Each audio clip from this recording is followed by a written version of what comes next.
life, brother. The Philadelphia Eagles are Super Bowl champions. Eagles fans everywhere, this is for you. Dallas fans don't know what these are. Gets it, Saquon Barkley. First down. Barkley. Saquon.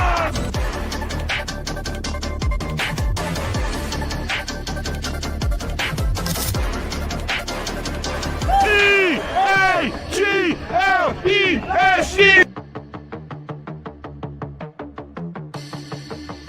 Go Birds, baby! What is up, everybody? Welcome back. Season number 2 of Under the Wing podcast. And, within the last 5 minutes, things have gotten so crazy. So we're going to get to this right away. First, we got the Moose coming back again. We got Benny Panella. And, boys, did we just, as Eagles fans, get some of the best news in the last hour for Eagles fans after the last 25 hours? It's been insane. But the best news we just got, Max Crosby is not going to the Ravens. Breaking news. How about that? Backed out of the trade. Wow. How about that? That's why they call yesterday legal tampering. It doesn't count till today. Anything can happen. Exactly. What a wild turn of events. 2 first-round picks, and apparently the Ravens are the ones that backed out. So they were willing to do that deal, and then they saw what happened in legal tampering. They saw half their roster go, and they realized, oh, we're probably going to need one of those first-round picks back. Deals off. I never knew you could even do that in the NFL. What a wild series of events. Yeah. It's insane. But, so there's that.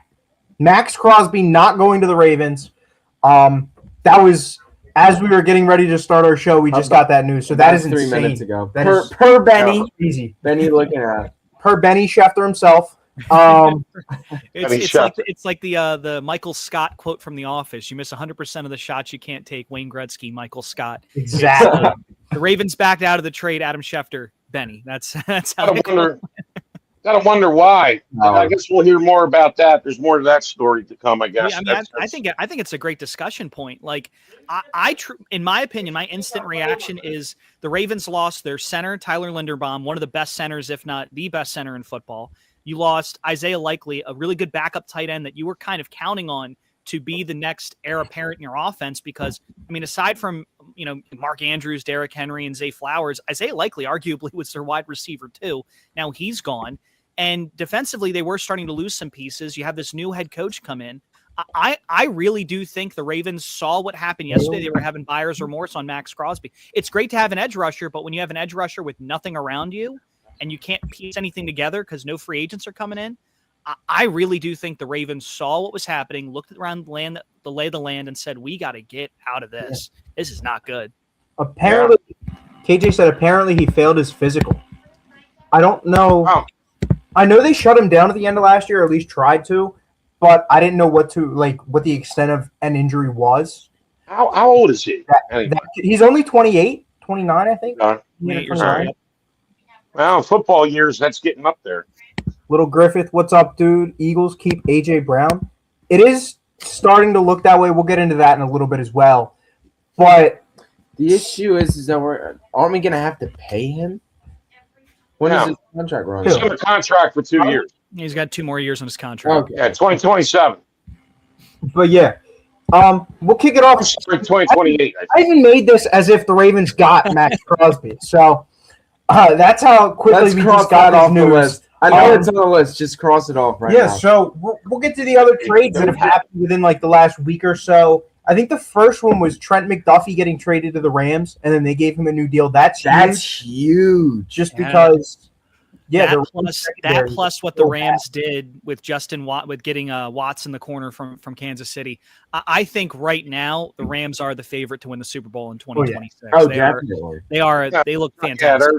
They're trying to overtake Seattle, and they want to get ahead of the 49ers. Because remember, that division was pretty damn good last year. You had all three of them in the playoffs. Yeah. So, which one was the Super Bowl winner? So, That's a Super Bowl winner division. So of course the rivals that were in the playoffs got to get ahead of the Seahawks. Got to get ahead of each other. So three of those four teams in the NFC West arguably got better. I mean, Seattle obviously is Seattle. They're going to be Seattle. Talked about what the Rams just did, and then of course San Francisco. Probably going to talk about this a little bit later. Signing a veteran wide receiver. It's looking like it's going to be how it always is in the NFC West. It's those three teams and then whatever the Cardinals bring to the table, which is usually nothing. Which is nothing. Yeah, exactly. And still don't know where Kyle Murray's going. Who cares? He got cut. Crazy. I think I don't think he's that. He's serviceable, but that's about it. He's not going to. Doesn't blow you out of the water. So. Yeah, he was more electric coming out of college and more hyped. Yeah, but clearly didn't live up to it. Well, now you slowly got the age coming to him too, and for an offensive wide receiver. All right, Kate, why don't you just hop on and host the show yourself? My goodness. But hey, Jay, what he said, K9 the Chiefs is crazy, and that is ridiculous. And I don't think that's the worst move from the Seahawks. Of course, that destroys their split back system. I assume that's what the Chiefs are going to implement is a split back system because Isaiah Pacheco. Well, no, what happened to him? Pacheco's in Detroit. I just remembered seeing he went somewhere. I caught myself too there. I thought the Chiefs would be the home of Jeremiah Love, who I love because he's a Notre Damer. He's freaking awesome. But I thought maybe I had him going to the Chiefs. Maybe that's what we said, Frat. What's good? But no, I think with the way things have shaken out in the legal tampering period, I think there's a legitimate chance that Jeremiah Love actually falls in this draft because a lot of teams have just been able to go and get their running back. And if it's not the Titans, then I really don't know who's going to go up and get a running back in this draft. I don't think the Giants are going to do that. They want to go and get some other weapons for that offense. And I don't think you need a running back when you have Cam Scatterbo. But a wild opening bit for free agency right now. Isaiah. I mean, the small moves have been pretty surprising. But if we're talking about split backfields, Tampa Bay now has Bucky Irving and Kenny Gainwell, two running backs that obviously Bucky Irving's looked good. Not last year, the year before, and then Kenny Gainwell looked really good last year in Pittsburgh. And the Steelers fans are very upset they weren't able to bring him back. Meanwhile, we know about Gainwell, so we know he's good back. And then a couple of the trades we'll talk about. One ties into what the Steelers did. But then you saw what happened in New Orleans where Travis Etienne goes from Jacksonville to the Saints, and they still have Kamara, and there's no real rumors on whether or not they're going to let Kamara go or trade him. So the Saints have not just one good running back. They have two really historic running backs there that kind of do the same thing. So we'll see what the Saints end up doing and what Tampa Bay ends up doing with their running back situations. But this is also a new era of football. A lot of teams are starting to lean into the run game a little bit more. So I think you're going to start to see teams utilize two running backs, maybe even on the field at the same time. Yeah. Running games has come back. Remember, it was pass. I don't know if the Eagles set the tone for that or not. But I think kind of what you were saying there, Benny. The running game, the two backfield has kind of come back, and I credit that to the Lions. I know they moved on from Montgomery. They traded him to the Texans, another big trade. But that's great. They also just went out and signed Pacheco, so it's not like it's just Jahmyr Gibbs' backfield anymore. It's now Pacheco and Gibbs. Yep. So I think even down in Houston, sorry not to cut you off, even down in Houston, it's going to be Woody Marks and David Montgomery. They cut Joe Mixon, who I think his career's cooked. But these two running, I think teams are going to start to really lean on two running backs. Like as much as we're going to be all excited that Kenny Walker is now down in Kansas City behind that really good offensive line, I still think they're probably going to lean on a combination of Walker, Hunt, or Walker, and whoever else the other running back. I think they have Carson Steele might still be on that team. I haven't looked at the roster. No, the Eagles have Carson Steele. The Eagles have Carson Steele. Okay, I didn't know that. But yeah, so I think you're going to see teams have maybe like a 1A, 1B, or maybe like a 1-2 type punch. Yeah. And I think that's where you're going to see a lot of these running backs that have moved already in the offseason kind of be utilized there. But man, what a wild start to free agency. And then, of course, the Ravens backing out of the Max Crosby deal. Like, what is the NFL know? The NFL knows how to get people's attention. Everyone's all excited for March Madness and college basketball, the tournament coming up. And, of course, baseball season. The NFL knows how to grab your attention right back and very quickly. No, they're the master manipulators. The NFL is. Yeah, they are. WWE. I'll tell you. Yeah. Now, a trade that is kind of significant to the Eagles, although it wasn't an Eagles trade. The Dallas Cowboys traded for Rashawn Gary yesterday. And this is significant because it seems like instead of paying Micah Parsons, they've now had to go out of their way to try and find more and more and more to fill the hole that he left. And it just goes to show that, man, I'm glad Jerry Jones isn't my GM. Because, dude, if I'm a Dallas fan right now, I'm fuming. Like, don't get me wrong, Rashawn Gary's not a bad player, but he's not Micah Parsons. And trying to fill his shoes with Rashawn Gary, I think it was somebody – they got Quentin Williams. He's not bad, but, like, they've got so many players they're trying to fill. Like, it was Kenny Clark, too. He got the deal. It's just not like those guys aren't going to give you the same level of play that Micah Parsons is. And if you really need to get 3 players to fill the shoes of one player, you should have just kept the one player, because I think I saw earlier they're going to end up paying Rashawn Gary more than they were even going to have to pay Micah Parsons.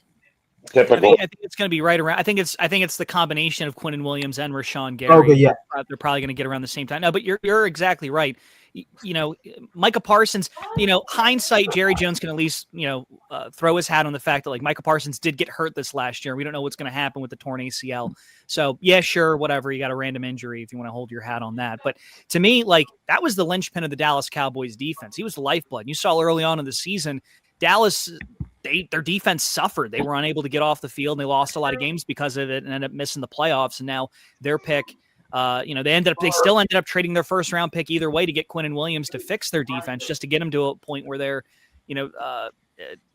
capable of getting, a couple of stops during a game and just being a little bit better. I didn't like the Micah Parsons trade when it happened. I still think it was ridiculous. And even with the injury, Rashawn Gary is a nice little pickup, but I think here's my thing with Jerry Jones. And we're going to see the theater of the Dallas Cowboys unfold this offseason back on the offensive side once again with George Pickens. He wants to play this reality TV show game. And the problem is when you play that with actual people that just want to actually play football, a la Micah Parsons, a la George Pickens, a la every situation he's done this before, you're going to get exactly what you expect, a reality TV show result, which is Micah Parsons doesn't want to be in Dallas anymore, which is George Pickens is probably not going to be happy that he's franchise tagged, and you're going to dangle that contract until the training camp, which is exactly what they're going to do. Because the one thing that Dallas never does is beat the market out. Because if Alec Pierce got $29 million from the Colts, what do you think George Pickens is going to get? George Pickens was one of the top receivers in the NFL last year. Alec Pierce, I mean, great play, solid player. Great for the Colts to be able to bring him back. He was the belle of the ball for free agency, but he got $29 million. He's now I think he's the 10th highest paid receiver, 8th or 10th highest paid receiver. George Pickens is probably going to want to be a top 3 paid receiver. Oh, he'll want more than that. He'll want to be. So once again, because Jerry Jones likes to fool around and goof around and do this reality TV show shit, now he's got to pay George Pickens a top of market value instead of just paying him market value. Yeah, no, it's ratings for Jerry. As long as he's getting ratings, sometimes I think he doesn't give a shit. I mean, as long as he's getting attention and ratings, and the drama equals, hey, controversy creates cash. I think he is such in this delusional. He literally is, and the Cowboys are literally entertainment. They're not a sports team anymore, because that's the only way to try to keep them relevant. I mean, that's just the way I look at it. I mean, hell, good for them, Yeah, I mean, Dallas, I don't get why, but Jerry Jones never wants to pay somebody, and it always ends up coming back to bite him. And if he would have got out ahead of it, he could have definitely paid Pickens last year when they traded for him, or this year when the season ended. But instead, like Benny said, they waited and they franchise tagged him, and now somebody like Alec Pierce is making $29 million a year. That's not going to bode well for Jerry Jones and the Cowboys, and he's either going to get stuck in a big, big contract that he doesn't want to give out, or he's going to have a player that's going to go, if you're not going to pay me the money I want, this year's it and I'm out. And as we've seen before with so many players, if they don't I would love for this to happen as an Eagles fan, but to his career, I don't want to see it happen to George Pickens. But he could just be like, okay, you're going to franchise tag me? I'm not playing until I get a deal, pull like a Le'Veon Bell, and then force the Cowboys' hand. And sadly, that's kind of what the NFL has come to now. It's the franchise tag is cool, but there's a reason the Eagles don't utilize it. Rarely guys play on the franchise tag. Yeah. There's a reason why they don't. You need that security. Players don't like that. Yeah, players don't like that. That, when they first started that, it was cool, especially for the team. But, players really, as the years went on, do not like that. There's more players that get heated when they're franchise tagged. And it makes the relationship between the team and the player usually go south, which is good if it's the Cowboys. That's great. Yeah, good for them. Like I said, good for them. If we want a good transition here, a friend of mine just texted me. I texted him. I'm like, oh, the Ravens just backed out of the trade, and he said, so did Dak's woman. So it looks like there's commitment issues across the NFL. Well, apparently what I hear is he wanted her to sign a prenup, and she didn't want to. I guess he was worried about her robbing him. I don't know, but he reasonable. Yeah, because he's really good September through December, and we know how the rest of the story goes. Yeah. Now, one more thought on this Max Crosby. Again, you have Max Crosby sitting right over here, not a Raven anymore.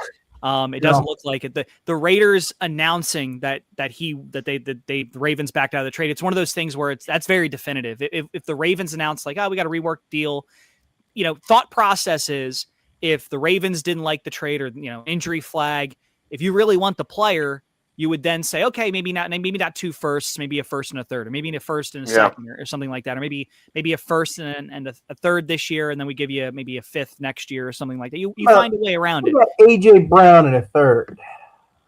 No, no, you keep AJ Brown. So if I'm the Philadelphia Eagles, okay, and we get to draft day, and Max Crosby is still a disgruntled Raider, I'm calling up. We get to pick 24. What's up, Howie Roseman? I'm picking up the phone, and I'm calling the Raiders, and I'm saying, Tom Brady, Mark Davis, you want this pick? There's a wide receiver on the board. You want this pick? You can have it. We want Max Crosby. You get this pick, and that's it. We want Max Crosby. And I think that would be a great trade for the Eagles because, even if he's hurt, even if he can't play, the start of the season or something, you have enough depth at the edge rush. You have Nolan Smith, you have Jalen Sutton, you have Brandon Graham coming back. I'm sure they're probably going to go and sign Bradley Chubb would be a nice piece for the Eagles defense, cheap and on a veteran deal. I think, bringing in a Max Crosby, maybe this is just a redshirt year because he's hurt. IR him, and then next year you have him. I'm totally cool with giving up a first-round pick to bring that type of talent into Philadelphia. Yeah, that sounds like would Tom Brady do that though? How's it? After all, we beat him in the Super Bowl. You think he has a little grudge with the Eagles? I think it's going to be a situation where the Raiders' hands are just going to be tied. Like you cannot have Max Crosby, a guy you had traded. Let's think about this for a second. For 48 hours, Max Crosby was no longer a Raider. He was a Raven. The NFL, everyone saw this. It was a very public trade. It wasn't one of those rumors, and then the Ravens aren't interested anymore. This was a trade made. It was announced. People saw it. He even posted like I think it's that picture or another one. He posted on his social media him in a Ravens jersey. So it was definitely a done deal. And I guess it's coming out. It's the physical something with his knee. And then another thing, just kind of a rumor, sure, but it could be not as important now, might still be. Trey Hendrickson, we haven't got to him yet. He's a free agent edge Bengals player. Was really good a few years ago. Not as good the last couple, but he's also been with the Bengals. Rumored defense to be making his decision tomorrow on who he's going to play with, and it says the Eagles and the Bills have both talked to him in the last 24 hours. So the Eagles potentially go for him. If they can't get him, then definitely get on the phone, call the Raiders, say, hey, let's make this Max Crosby thing happen. I will say if Trey Hendrickson, on a nice deal, I don't want Trey Hendrickson getting Jalen Phillips money. No. But Trey Hendrickson on a $19-20 million deal, I think I'd be all about that. But I think right now want to know a little bit more information on Max Crosby's knee. But getting back to my point, the reason why you can't bring him back into the building if you're Tom Brady is because you pissed him off last year when you benched him in the final game of the season because you wanted to tank, you wanted to lose for Fernando. That worked. You lost for Fernando, but you can't bring that guy back into the building now. He's unhappy. He's pissed off. You had him traded. He does not want to be there anymore. He's hurt. So I think you turn around and you try to move him for whatever you can get. And I think a first round pick and maybe a day 2, day 3 pick next year is probably going to be the price tag considering the injury, however extensive it is. Might be able to do it too because they're going, like I said, they're stuck. They're big time stuck. Yeah, and with the amount of players the Eagles lost, they're going to have plenty of capital. Well, yeah. And you think that was a chain reaction why the Ravens let people go because they had to pay Crosby and they figured, well, that's our big signing. We're going to make money room. I'm thinking. With at least again, I know this is really quick, and this is just me reading the room. 2 first-round picks for a team that just had the roster gutted, and then you look at the situation. If Max Crosby's not going to play, and you give up 2 first-round picks for a guy that might not play this year because of how extensive his knee injury, or maybe he plays only half the year. Tyler Linderbaum, effectively, you gave up Tyler Linderbaum, 2 first-round picks, and Isaiah Likely to bring in Max Crosby. That's a lot. That's a lot of talented players and picks, especially next year's draft, which is going to be loaded full of quarterbacks. So those picks are going to hold even more value should the Raiders, have 2 picks next year and want to, move, or the Ravens want to move back. That's going to hold that pick's going to hold a lot of water. That's a lot. And I guess in the mindset of building your roster, that's a lot to give up for one guy who might give you 8 games this year because of his injury. So here they end up without Crosby, and they end up without all the other guys that went to the Giants. Sucks to suck. John Harbaugh making some sniper moves up in New York. We're going to make it the the New York Baltimore Ravens. So here's a good one here. So John Harbaugh, apparently the players loved him on that team if they're willing to go play for him. So was he the problem, or was it their quarterback? Ooh. I have a guess here. I don't think it's Lamar. I don't think you can. Lamar's a 2-time MVP. I think there's a situation where, and that was a situation where the voice in the locker room just got stale. I mean, been there for 19 years. It's Randy Reed-itis, just like with the Eagles. Yeah. Being around too long. Yeah. Another big trade, I believe happened yesterday, was Michael Pittman getting traded to the Steelers. How about that? It kind of flies under the radar because of everything else going on, but Michael Pittman got traded to the Steelers, and I think it was only for a 7th-round pick. It was a late pick swap. I like the trade for the Steelers. Yeah. I don't know what they're doing because I kind of thought they were going to be rebuilding that team. We'll see what happens, but kind of seems like they're setting themselves up to bring Rodgers back, have 2 receivers that kind of do what Rodgers wants to do, which is kind of throw the ball up and go get it. But for the Colts, I kind of wonder what they're doing now because Alec Pierce, you paid him a ton of money. Daniel Jones is probably not going to be ready week 1, so you're going to need to find yourself at least a stopgap quarterback to get you through the first few weeks until he's back from his Achilles tear. Kyler Murray. There we go. No, that's going to be a lot of money to tie up into your quarter. Actually, if we talk about it a little bit later, I have a couple landing spots for Kyler Murray that make a lot of sense. But to me, I kind of see them going for, maybe Jacoby Brissett, bringing him in, or Tanner McKee. Tanner McKee might only cost you a 4th or a 3rd. So drive it up, make it a 2nd or a 3rd deal. But Josh Downs is your other wide receiver, and then after that, you don't have a lot. So because you got rid of the wide receiver they had drafted a year ago, you traded him to the Jets. So I don't really know what the Colts are doing. I thought Pittman was going to be a part of their at least plans for the immediate future. You didn't really get much back for him, so I don't like that trade at all for the Colts. Yeah. Yeah, I think the Steelers, the Roonies, they don't want to have a down year. They want to, they're used to being in the playoffs every year. And with McCarthy being there, which I think he's a horrible head coach, did coach Aaron Rodgers in Green Bay. They won the Super Bowl together. So maybe, they're going to try to maybe they think that will work, and that's why they're making the moves they're making. You never know. I don't like McCarthy. I think he'll be the shortest lived Steeler head coach in history. I don't see him staying there for 12 years. It was a strange hire because the last two times the Steelers have hired a head coach, Bill Cowher and obviously Mike Tomlin, they hired a 38-year-old defensive coordinator type.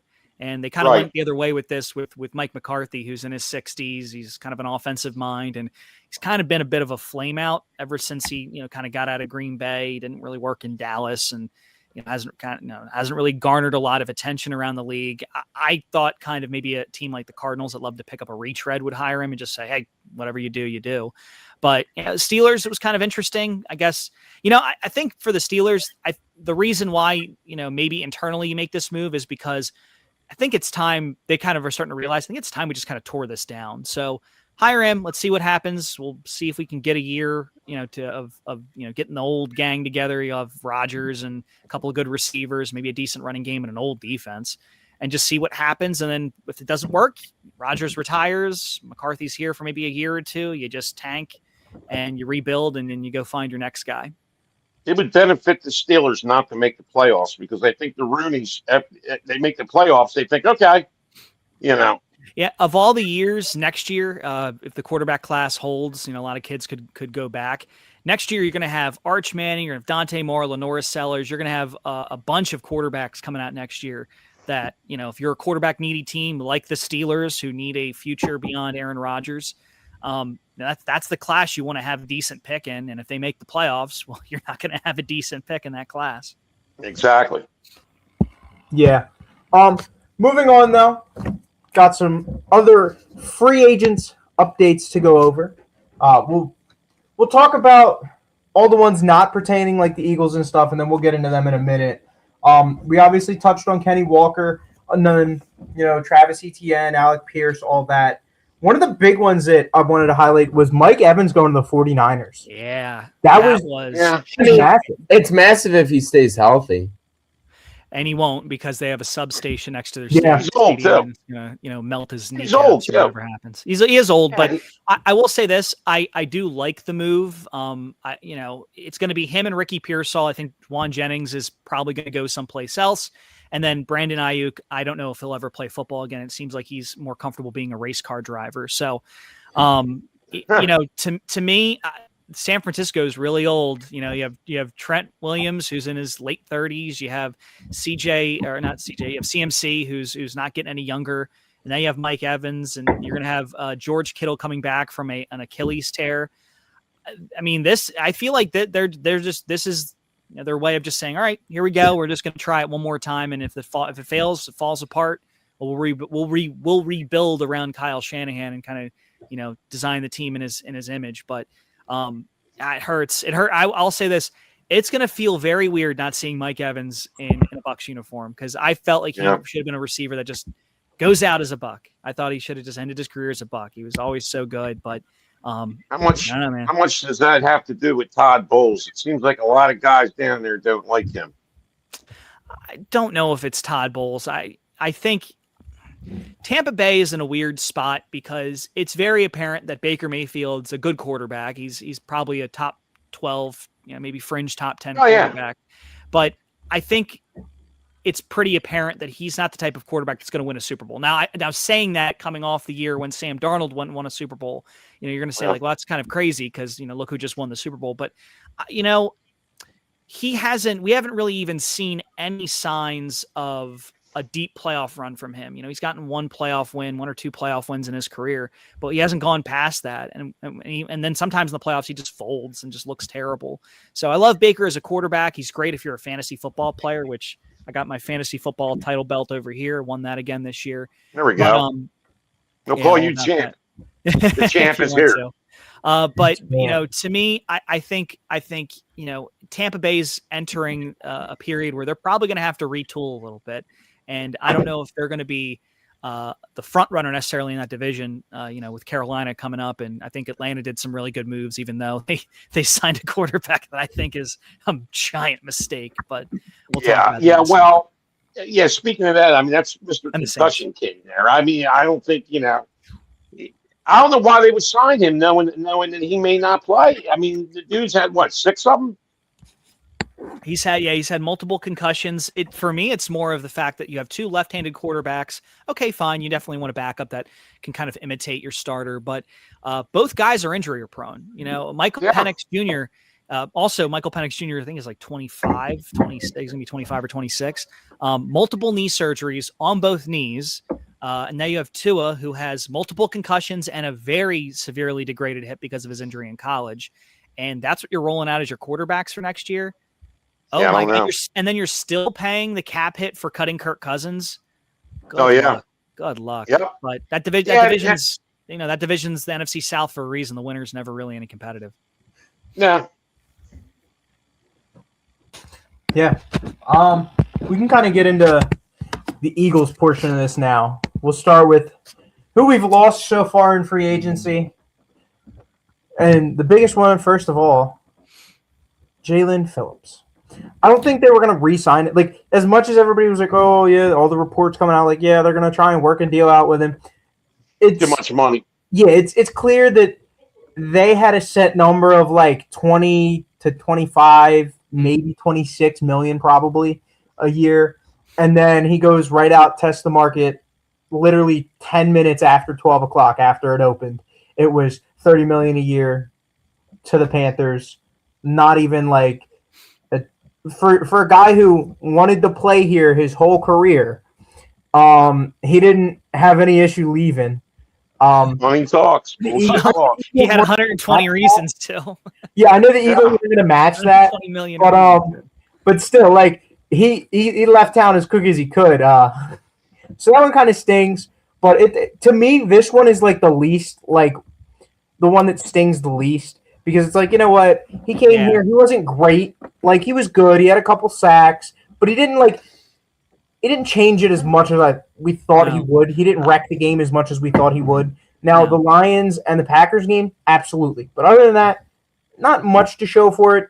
Towards the end, like the playoff game wasn't really there much in the game. And everybody sucked at the end. But yeah, I think that hurts his value for the Eagles, at least from their side too. So I think the Jalen Phillips story is pretty simple. He fit with what they wanted to do defensively. Vic Fangio liked him a lot.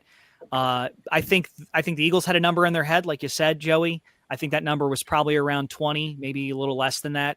And they said, okay, here's the number we're thinking. His agent probably said, all right, let's see what the market values. He got 120 over 4, went back to the Eagles and said, can you match this? They said, absolutely not. And we enjoyed working with you. Pleasure doing business. Yeah. Enjoy your time in Carolina. And it was very simple. Listen, this is going to be a draft where there's going to be a few edge rushers that likely will fall a little bit just because of how they measured at the combine. Other positions taking precedent over edge in this draft for some teams that are drafting ahead of the Eagles. There's one guy that I think that could fall. I've seen him mocked around, the middle of the draft. The Eagles might have to move up and get him. But, if Ruben Bain's available, a guy from Miami, I've absolutely fallen in love with him.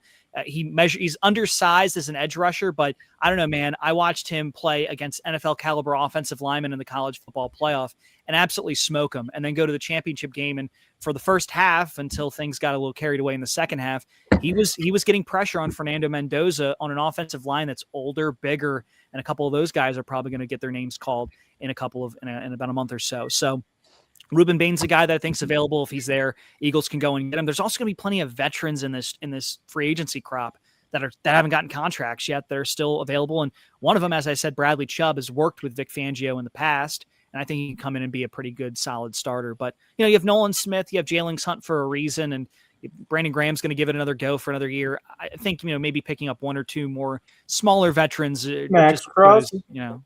Max Yeah, Crosby. Brandon's only going to play so many snaps. So exactly. So finding some veterans and come off and spell the young kids as they get their snaps. It's probably the best for the Eagles. But it sucks to lose Jalen Phillips. He fit, but at the end of the day, you're not paying him $30 million a year. That's insane. No. Yeah. All right. What's the rest of the damage, Joseph? Read it off. I'm not gonna This one we knew was coming. So cuts deep. So this way, like, it cuts deep, but it doesn't completely cut deep. No. And then where he went makes me feel a lot better. Nakobe Dean, it was clear, it was obvious. They drafted Jahad Campbell last year. It was kind of like the writing was on the wall. You're not coming back, unfortunately. And I think it has a lot to do with his injury history with the Eagles. Even when they drafted him, he fell because of injuries. So I completely understand that. Now, what was a little sketchy was everything leading up to free agency was, Christian Parker, Eagles defensive, I think it was secondaries coach last year. Yep. He's the defensive coordinator in Dallas now. Dean might want to go there, play with him, be in that system. And it comes out today after he signs with the Raiders last night that on his last final parting wish in Philadelphia, he got pretty much the same deal to go to Dallas and said, nah, I'm going to Las Vegas. And you know what? As an Eagles fan, I say, thank you, Nakobe Dean, because I do not want to play him twice a year. Well, who in the hell wants to play? Who really wants to play for Jerry Jones anyway? You see the nonsense and the circus that goes on down there. I mean, really, that team is so irrelevant. They're a joke. The owner's a joke. The quarterback is Mr. September, October, November, December, and that's about it. Well, it all depends. I mean, I think if he makes it to the playoffs, and then he boom, falls on his ass there. Literally, remember that game where he slid and fell on his ass, and they're just look. I'm even sick of talking about the Cowboys. Why give them the advertisement? We'll talk about them during Dallas week. Just go kick their ass and bye. You know what I mean? All right. Well, enough about the Cowboys, man. Yeah. Now this was a loss that hurt me a little bit. Was losing to Kobe Dean. Talented linebacker, kind of the quarterback of the defense. Is injury prone, but still very reliable for this defense. Very, very much a talent. Sucks to see him go. Again, glad it's not Dallas either. I don't think the grass is always greener, Christian Parker. But I think he goes to the Raiders for a very big reason. He's probably going to play a lot down there. There's no competition there. That defense is awful. And if he goes to there and is healthy and plays well, in a few years, he's going to be a highly paid linebacker in this league. And I do believe in him. I do believe that, he'll get healthy. He'll turn it around. He might get one more big payday. And, Nakobe Dean's not going away in terms of name value in this league. I think he's going to be a solid player. He's a good player. He's a good player. When he's healthy, he's good. Nakobe Dean is the quarterback of the defense. Yeah. He'll be the Raiders quarterback on defense. Who else we got? We got Jahan Dotson. I mean, Falcons. He had the Super Bowl. He had the one big touchdown in the Packers playoff game. But other than that, enjoying catching lefty balls. Yeah, hey, third receiver. They're dime a dozen. You can get a third receiver in there. Dalt was agreeing with you, he said. But the other big name, this one to me stings the most just because of the vibes around the team. And you know what, Dennis? You really had me upset last night because you said it was a great day to be an Eagles fan, and it wasn't a great day to be the Eagles fan. You know why? Because the exciting whites are now just the exciting white. Reed Blankenship goes to the Houston Texans, breaks our hearts. I didn't like that one at all. And for as much as he got, I feel like the Eagles could have brought him back. I get it. He wasn't the best in coverage. You saw it in the playoff game. He blew a coverage on the flea flicker that the Niners scored on. He was reliable. It happens, but everything that was coming out of the locker room all year for the past few years is he's a leader. He knows what he's doing. He holds the back end together. And for the Eagles to lose somebody like that, and he was undrafted, $8 million doesn't seem like too much. I feel like. Yes, but here's my take on it. At some point, there will be a transition to move Cooper DeJean to safety. That's probably where his future is But going. the song says he's not a safety, Benny. I understand that, but long term, I take the Eagles.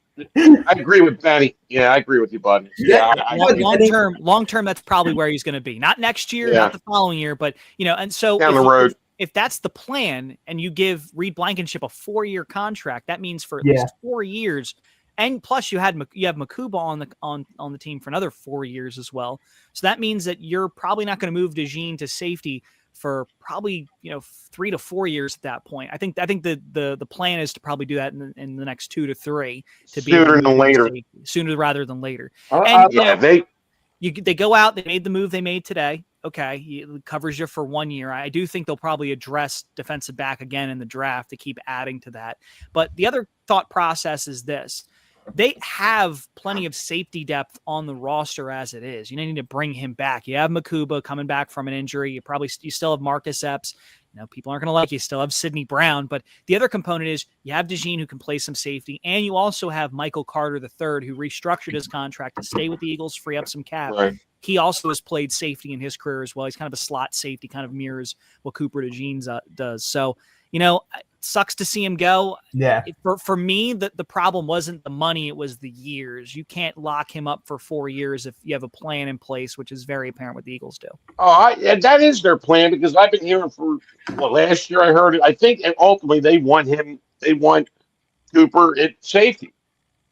I mean, that's just. They do. It makes a lot of sense. He's kind of and DeJean in the back. Yeah. Back end. To me, it makes a lot of sense because the type of position he kind of grades out to play is kind of that star, specialized nickel position where it's not really a corner, not really a safety, not really a linebacker, kind of a specialized player that can kind of cover, tackle, wrap up, blitz. And, we haven't really seen them use DeJean on blitzes that much in this defense, which is probably a weapon they can unlock and, take the next step. I really do view him as kind of that specialized X factor, X weapon on the Eagles defense that we haven't even gotten there yet with him. So, and they might toy with that this year. You never know. They might toy here and there. They probably with them picking up Tariq Cohen, that gives them another outside corner, and now you really can move DeJean inside and play with him a little bit more and have a lot. They do have a plan. I mean, they always are thinking forward. That's how you extend your window. Exactly. They got the puzzle pieces always, moving. Yeah, and supposedly in this draft, to tie it into another thing. Supposedly in this draft, this is a rumor. It's not, validated just yet. I'm still reading on it, but to me, the top safety in this draft is Caleb Downs from Ohio State. He gives you a lot more than what you saw last year out of like a Malachi Starks. Malachi Starks is a fantastic safety. He's going to do well in Baltimore, but Caleb Downs was a lot of the times a very important defensive player for one of the best defenses in the country at Ohio State. Even though Sonny Styles, you had Arvell Reese, Caleb Downs was the one that jumped out on tape a lot of the time with his coverage skills. Supposedly there's an injury concern with him, and he's going now from being a top 10 pick, a la Jahad Campbell last year. He's starting to fall down draft boards a little bit. Teams are taking him off their boards. So if Caleb Downs drops to the Eagles pick, I could see the Eagles taking him and pairing him up with Makuba, and now you have your safety tandem for the future. And, you could do that and then use DeJean more as a specialized safety, or specialized kind of part-time safety, part-time corner, keep him on the outside for a little bit. But, the Eagles like to draft best players available. I know I just talked about how DeJean being in safety is the future, but, Caleb Downs could also change their plans. They do best player available all the time, could give them, a couple more years with DeJean on the outside and give you a better version of whatever you got out of Reed Blankenship. It hurts to see, again, as a fan, hurts to see Reed Blankenship go. He was an awesome character for the fans to love, but at the same time, $24 million over 4 years. I think it was even more than that. It was like $24.75 million over 4 years. That's just, the years are what bothers you. The security is what bothers you in terms of tying up what you do in the back end. Yeah. Right. And one thing I'd like to say is for all the social media people out there talking about Jalen Carter getting traded, please. Oh my God. Please stop it. Oh my God, Stop it. that and He's AJ not. Brown. Well, yes. Speaking of that, They're not going anywhere. They're not going anywhere. Oh, stop it. This is Okay, like, I know everybody wants oh my clickbait God. and wants to be famous, but just stop it. It's nonsense. Stop it. You want to really get some clickbait? You really want to get some clickbait? You talk about them trading Quinyon Mitchell or Cooper DeJean. That's what you do. If you want to get clickbait, then you do that. all right, good. I'm Trading Jalen Carter, trailing, and I'm not saying they're going to do that either. Jalen Hurts traded for sixth. Jalen, Yeah. You know what? Yeah, let's trade Jalen Carter for Joel Embiid. Why not? Let's get really goofy. It's insane. Yeah. Seeing the what's funny about the Jalen Carter trade thing is that a team called the Eagles about Jalen Carter. They said, "Oh, is he available?" The Eagles said no. Then the story becomes Jalen Carter's available via trade. No. If I go to a car dealership and I say, "Hey, I want to buy that car," and they say, "Well, it's not for sale," I don't turn around to people and say, "Hey, they're shopping this car," because they're not. That's completely untrue and baseless. All this stuff is clickbait. It's bad. It's just bad reporting, and then people on TikTok and everything get their panels and they talk about this stuff. It's nonsense. It is the unfortunate byproduct of today's media climate right now. Oh yeah, it's just nonsense. It's like, please. No one. Everyone just wants to rely on the headline. No one thinks things through. Why would they trade Jalen Carter? Jalen Carter is the best defense. He's probably the best defensive lineman in football right now, short of Myles Garrett. So you don't trade. You don't get that off your team. You're trying to win a Super Bowl. Super Bowl teams don't get rid of players and then win. You don't get better by getting rid of AJ Brown. You don't get better by getting rid of Jalen Carter. Okay, you get rid of those guys. Who are you going to get? Who are you going to get that's better than those two guys? There's no one that's going to come in here. Justin Jefferson's not walking through that door. Vintage Jerry Rice is not walking through that door. Vintage Warren Sapp is not walking through that door. So these trade things, this is probably going to be great content. This is going to be a great loop clip for this podcast on Instagram. These little mock trades of getting rid of Jalen Carter and getting rid of AJ Brown. Okay, if you want to do that, fine. Do it on Madden. Do it on Madden. This is not Madden's not reality. Madden's not real life. And people will argue with me when I say it's nonsense, and I'm like, why am I even bothering with this? Yeah, it's nonsense. I try to state facts and what's going on.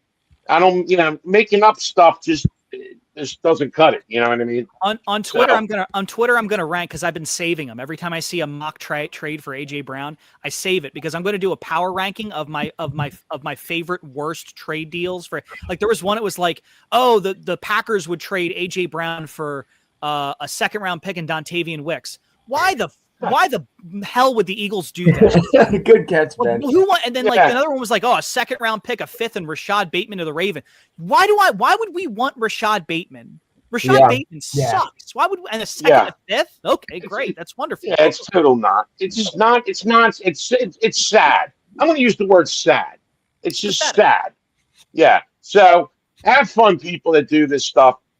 It's sad. I mean, like I said, we have 10,000 reporters out here on social media that are experts, right?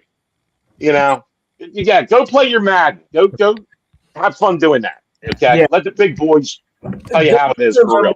What, 2-3 years ago, where every time I turned on Instagram, X, whatever, all I saw was Derrick Henry signed by the Eagles. Derrick Henry traded to Derrick Henry. And do you know what we ended up doing that season?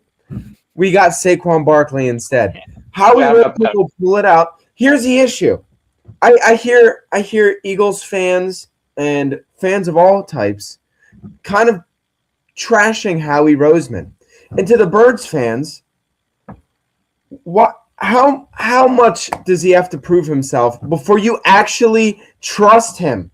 It's like, he has a plan. What he's created is one of the best Eagles rosters of all time. Right. He has a plan. Okay. Each year's different. He has a plan. It's like, you really want him to spend $30 million on Jalen Phillips? Oh, you have to pay Quinyon and Cooper DeJean soon. You're getting our players are so good that it's becoming a tangled mess, and you're going to have to lose people. It's sad who we lost, but when you look at it compared to the rest of the team, it's definitely a good trade for. I mean, imagine being the Ravens right now. Exactly. Imagine being a Ravens fan. Yeah, right imagine now. being a Ravens fan. They're What the hell are probably you Boy, going to you So, talk about getting your heart ripped do out. right now? to Philadelphia and all the Eagles fans involved, shut up and trust Howie Roseman. Yeah. He knows what he's doing. he brought us Tariq Woolen He has a plan. and some random Who- tight end. Fine. And a random tight end. Grant Calcaterra back. Yep. But about the AJ stuff, I listen to the radio. I love listening to the radio because they're very, I turned them off a long they're time great ago.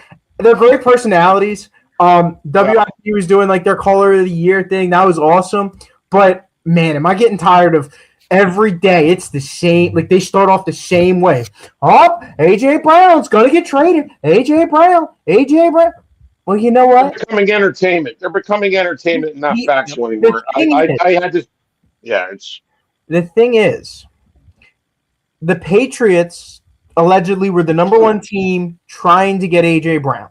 You saw the report last week, or it might have been the beginning of this week. It's the Eagles asking price is way too high. I know you can't trust WIP. They have an agenda. They're set out. They have an agenda to push, and to get ratings. we don't do that here. Getting ratings. Okay, we don't do that here. We don't have any agendas to push besides the birds are the best. But no, we saw last week that the Patriots reporters, whatever it was, the asking price was way too high for the Patriots to want to move on to AJ Brown. Now, yeah, we got in the combine. We had it was Mike Vrabel was talking about AJ Brown. You had apparently AJ Brown's agent was down there trying to find him a deal. Cool. But nothing happened. The Patriots podcast he did with The Patriots podcast, the guys on guys, dudes like dudes, or whatever. And then Sirianni opening his mouth. And all that. But nothing's happened. And then, like Howie Roseman did say, he's a great player, and you don't win football games by just giving away great players. So I don't think exactly. I don't think the Eagles really want to move on from him. Everything coming out of the locker room is he's a great teammate. He's a great friend. He's a great guy. So, yes, he might have been upset. And the more you look at it, he was, I think, upset with the offense, the way it was ran.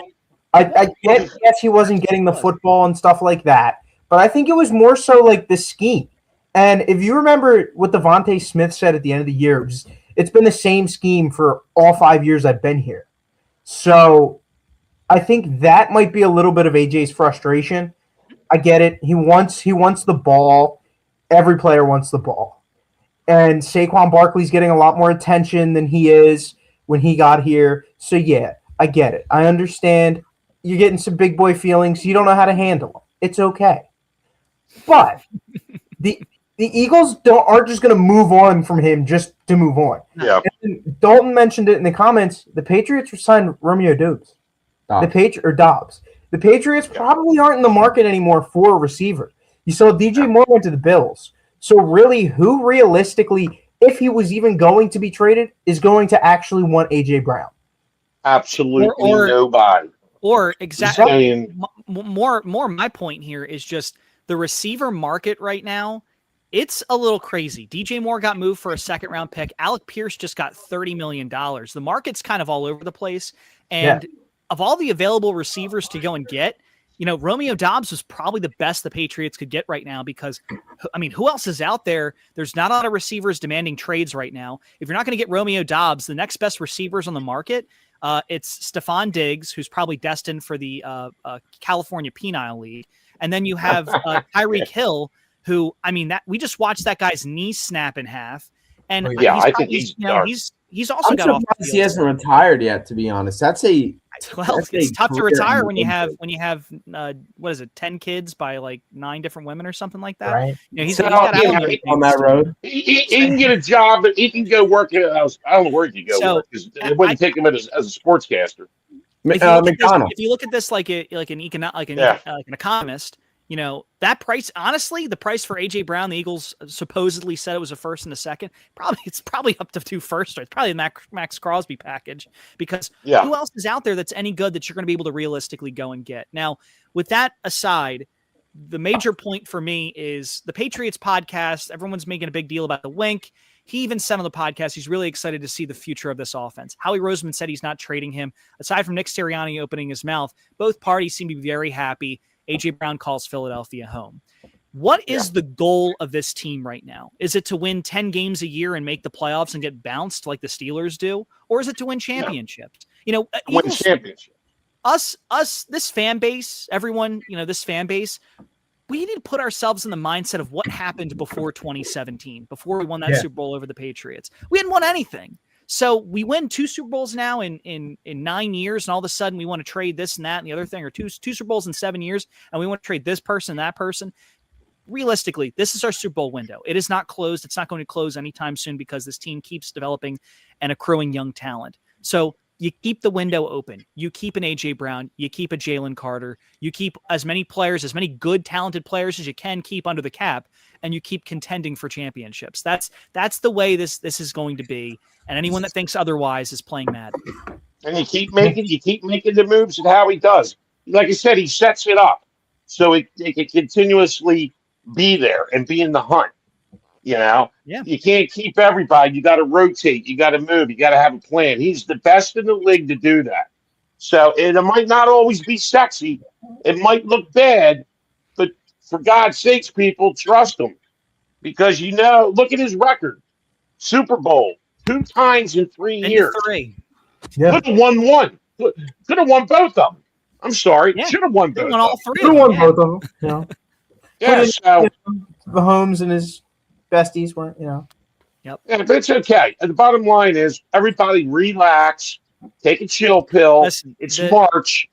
Relax. The future of this team is just as bright as ever. Makuba's going to be able to step up and replace a lot of what you got out of Reed Blankenship. He'll be a different form of safety. You have edge depth with Jay Links Hunt and Nolan Smith. You're going to have to figure out paying them soon, but this is a draft that's going to have plenty of edge talent. And, people are making a big deal about Dallas Goedert not being potentially on this team. Right now, no team has been rumored to be in on Dallas Goedert. The Commanders are. I think he's staying.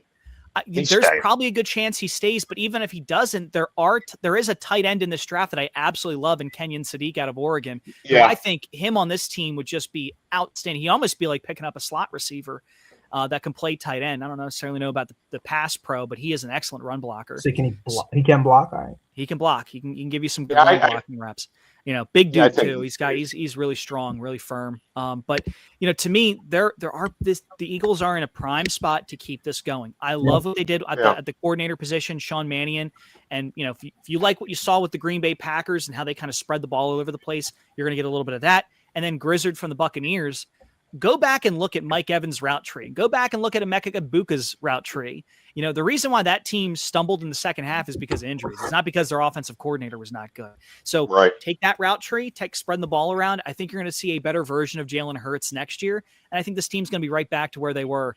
In terms, I'm not going to sit here and say they're going to be a top team in the NFC because the Rams look good. The Seahawks just won the Super Bowl, and there might be one other team that's right around there with the Eagles, but they'll be in the mix, and that's really all you can do in this league is just be in the mix, and you might be able to punch a Super Bowl ticket. Yeah, and division wise, the Cowboys are the Cowboys, the Redskins are the Redskins. Yeah, the only team to worry about is the Giants. They look like they're trying to do a super team. And that never works out in football. Only basketball and baseball. So I do think they're a year away, but we've seen plenty of times the Giants. The Bears. I thought they were a year away. Here they go. A couple of years ago. If we want to talk about Kyler Murray, the Cardinals looked really good. They went to the playoffs and then got ran. Every year there's one surprise team that seems to pull it out, and to me it could be the Giants this year that could be surprised. Though I do think they're a year away. Yeah. Yeah. Moose, you got any like closing remarks? I know you kind of prefaced to Eagles fans it is only March. Anything else for them? Words. Yeah, hey, relax. It's only March. Let's get ready for the Phillies. Let's see how the draft. What's that? Jesus Luzardo, baby. Love the contract. Yeah. Let's get ready. Hey, let's get ready. We got the draft coming up. Right now, the Phillies start in 2 weeks? Yep. Yeah. So let's get ready for the Phils. The Sixers, who cares? You know how I feel about them. And, of course, once again, they're proving me right. Embiid, that's a whole different – don't get me on that rant. So let's get ready for the Phils. Remember, it's March. The Eagles always have a plan. And, we're always in the mix. So just relax, everybody. Don't pay attention to social media people, especially the rookies and amateurs on these TikTok lives and all that stuff. Okay? Just chill. I just go to the NFL on Facebook. Their Facebook page is great. I mean, serious. Anytime I see something, I double check it on there. I always because even with Adam Schefter, I always remember the Tom Brady retiring. And so I think that was more of Tom Brady like, all right, you leaked it. Well, I'm not going to do that. But right. That's where I get my confirmation from. There you go. My final remark is I'm just going to give a prediction of where I think a quarterback will end up. I talked about it at the beginning of the show. Kyler Murray cut by the Cardinals, so now he's a free agent, and he can sign anywhere after I think it's after June 1st officially. He's a designated June 1st cut. Yeah. He's going to be a Viking. I think he's going to end up being a Minnesota Viking. I think it makes a lot of sense for Minnesota to go and get a quarterback that can actually throw the ball instead of whatever they have right now in J.J. McCarthy. I think McCarthy's done. Towards the end of the year, they were just so down on him. So I think Kyler Murray to the Vikings, and I think the Vikings could be a surprise team next year that really does really well. Maybe not a playoff team, but maybe you get a little closer. Maybe they're a wild card team with him and Justin Jefferson. So. That's my prediction for free agency right now. Is I think Kyler Murray, once the dust clears, we get through the draft. I think the Vikings, are probably going to move on from 9 and go and pick up Kyler Murray. Yeah. Winner, you got anything? I think we covered just about all of it. All right. Well, I'll end on this. Kind of piggyback off of Moose. Just trust Howie. It as bad as it last 24 hours were. We saw this last year, so it's easy to freak out and be like, oh my gosh, we're losing this, we're losing that. But it's a slow process. League technically officially hasn't even started yet for this year. Starts tomorrow at 4:00. So it's not even like. And another thing is, I mean, not saying the Eagles would end up bringing it back, but with the Raiders having to bring back Max Crosby, if they can't find a deal for him, they might have to move some of their deals that they made. Who knows? Maybe Nakobe Dean back on the market. Who knows?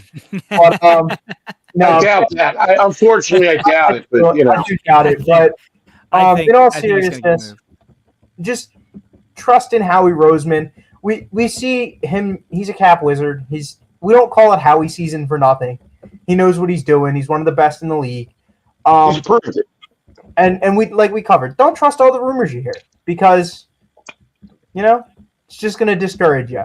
But other than that, just be sure to tune in tomorrow night because I'm sure tomorrow is going to be a wild day. With this coming out tonight, tomorrow is sure to be a wild day. So 302 Birds, the main podcast, they'll have it all for you tomorrow night, 8:05, same time. Be on the lookout for that. I don't know. I like to do it. Oh, go ahead. I don't know if the Sixers postgame guys are doing anything in the next couple of days or not, just because injuries. With all the injuries going on, it really is just the Sixers hospital team out there. Well, Maxi's out for a while, from what I hear. Got the news today. Maxi's out for a while, so not good. And then Philly Sports Pulse. I know my guy Jesse. Prayers out to him. He was going through a couple some health stuff. Prayers to Jesse. Good guy. I think they'll be back this week. So I'm sure they're chomping at the bit. They're excited to talk about all the free agency, all the moves, everything going on. But other than that, I think that's all we got for you guys. Yeah. See you next week. We'll see. Real quick, when you're down in the state of Delaware. Oh, yeah? Balboa Steaks. Balboa Steaks. They're damn good. Moose approved.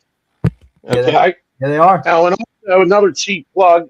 As you see this lined up here, this is the Wingador brand sauce. It's very good. Goes on anything on wingador.com. Wingador is the 5-time Wing Bowl champion. And he came up with this sauce. It is very good. I tried it. Oh, Benny put the belt over there. Benny got the belt. Beltman Benny. Oh, the League of Famous Gentlemen. Oh, the champ. World champion, huh? The champ, Benny. That's nice. It's always good to have a belt.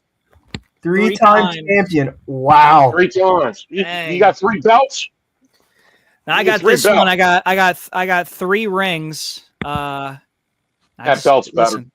This belt knows where Daddy is. And it's Yeah, right. Yeah. There we go.